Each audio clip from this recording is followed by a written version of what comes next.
In talking about parenting, one of the very best things we learned from somebody else early on in our parenting.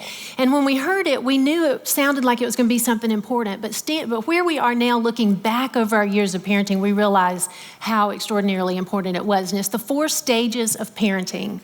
And those 4 stages are broken down into the discipline years, which are kind of 0 to 5, the training years, 5 to 12, the coaching years, 12 to 18, and then after that, the friendship years from 18 on. And they're all unique in the approach to parenting. With the discipline years, we learned again from somebody else. The discipline years are those years where our kids are really beginning to understand that there are consequences for their actions. And then we, go through this thing where, okay, well, what do we discipline for? And we came up with the 3 Ds: disobedience, disrespect, and dishonesty. Those were kind of the big things. There are lots of things that happen when you're parenting. Some of them you pretend you don't see or whatever. But when it came to those 3 things, those were the things that during those discipline years we came down on hardest: disobedience, disrespect, and dishonesty. And we used those words even before they could understand what the words meant. We would, hold the hands and look in the eyes and say, okay, you were disobedient, or you were disrespectful to dad, or whatever it was. And we actually used those words. The next years are the training years from 5 to 12. And those are really the years where they are beginning to discover on their own that there are consequences, the why behind the what that we've been teaching them. They begin to figure that out. We're kind of explaining while we're training. And then the coaching years are the years where we sort of have to take a step back.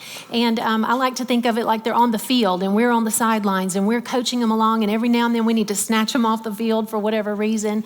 But we're really more on the sidelines. We're we're connecting more than we're correcting during those years. And then we're here in the friendship years now.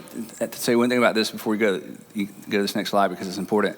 We were one thing I didn't mention, we did high school ministry together, did student ministry together for 10 years. And so we saw a lot of parents do a lot of good things and a lot of not so good things. And here's the biggest, the most obvious mistake we think we saw, and it didn't make full sense to us until we saw this. What we saw is everybody starting one stage late. Not everybody. We saw lots of parents start disciplining here, training here, and trying to be friends here. And it's a disaster every single time.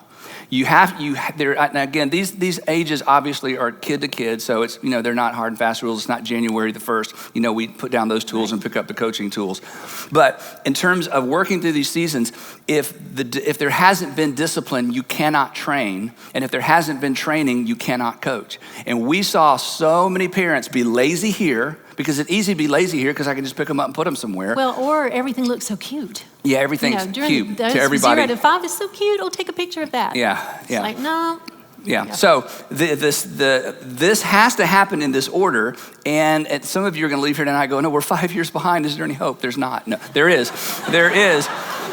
But here's the thing, and we're going to talk about this in just a few minutes. And Sandra, because of what can happen here, it is worth all the rest of these. So I just didn't want to run by that. And another little getting it out of order that's pretty common is to try to be friends here.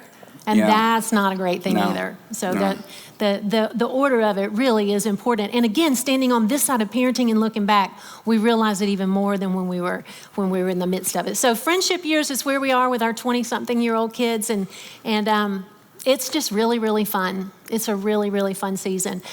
When it comes to coaching, though, in these middle school and high school years, one of the best things we learned was from Shaunti Feldhahn in her book, For Parents Only, and that is don't freak out. The fastest way to shut down a teenager is to freak out over something bad or to freak out over something good. I think we should just all say it together. Ready? 3 words. Don't freak out. This is the best. Right. It's the best.